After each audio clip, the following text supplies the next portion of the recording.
Episode 114 of our daily live for 5. Happy Thursday, October 3rd to you. I am live here an hour and a half before I will be live at the Garcelon Civic Center at the Meet the Candidates event. So hopefully I can see you there as well. Today is a heavy day in St. Stephen. You know, I like to have fun and laugh here, as well as bring you informative content and let you know what I'm thinking and talk about good policy. But a young woman, 24 years old, was struck and killed by a vehicle today here in St. Stephen. So our thoughts are with her family. It is an absolute tragedy. And so I just wanted to take a moment to think of her.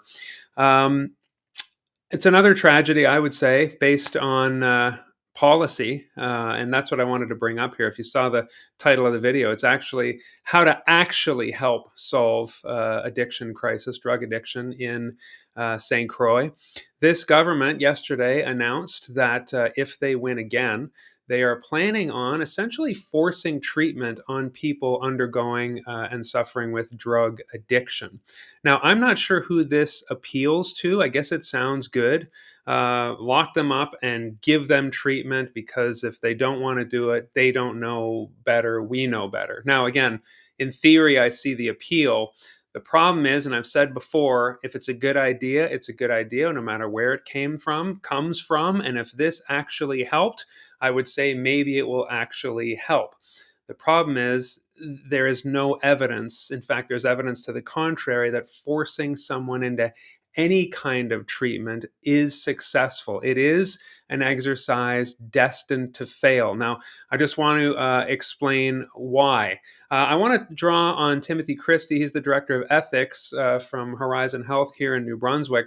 And he has talked about how he's looked at this policy, which, again, the PC government has said they will drop a bill for. Should they take power again, to detain and force people into treatment. It's called the Compassionate Intervention Act. Let's leave that name aside for now, because if you actually believe it's compassionate, then you sincerely believe that that is a good name for it. What Timothy Christie notes is that just ethically, Chapter 7 and Chapter 9 of the Charter of Rights and Freedoms basically say that this infringes on security and liberty. And so you would have a hard time detaining somebody and actually getting this through. And number 9 says that you cannot detain someone who has not broken any laws. And of course, friends, as we know, being addicted to drugs, suffering from addiction, that in itself is not criminalized. So we are seeing some measures that make it seem like being poor is criminal. We've talked about this, detaining people who are just sleeping in parks and things like that. We cannot get to that place where we do that. If someone does not have a home, we cannot throw them in jail for that. That is a social problem. Same thing with drug addiction. If they are addicted to drugs, that is a health issue. It literally is physical. Being addicted is a health issue, and we need to treat it that way.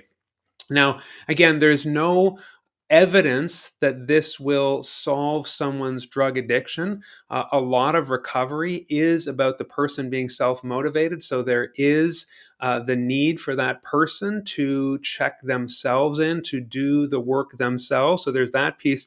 But also, there is no essential cure. So I think there's also a presupposition here that when you do that kind of thing, we are going to cure the person.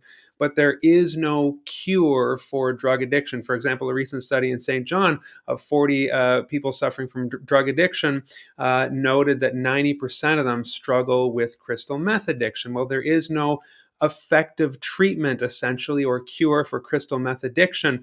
And that is why if somebody is forced into treatment, we don't even know what that treatment would look like if it's against their will. But then also they are very likely to relapse without the will and the encouragement to do that for themselves. Another thing Timothy Christie says is we need to consider determinants of health. And so I'm getting to the solution here for St. Croix and for our riding, especially if you live in St. Stephen. But if you can imagine determinants of health, what makes a person healthy? Well, imagine it as a pie. 25% of that is healthcare, doctors, nurses, hospitals, that kind of thing. But 75% of it is social determinants of health.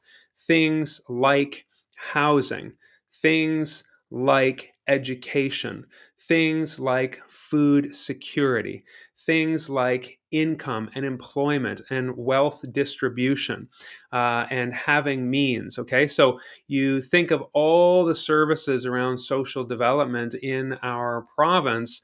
75% of those services are actually a determinant of if someone's healthy.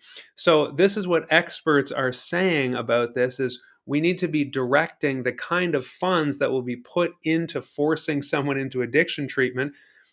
I just want to kind of almost pause here and say an aside. Right now, we don't have enough inpatient residential uh, rehabilitation beds at all in this province, right? There's only 34. The province said they're going to do 50 more. So imagine we already don't have places for people who want rehab. When asked about this, the plan, the PC government, how are you going to force people in? Where are you actually going to do it?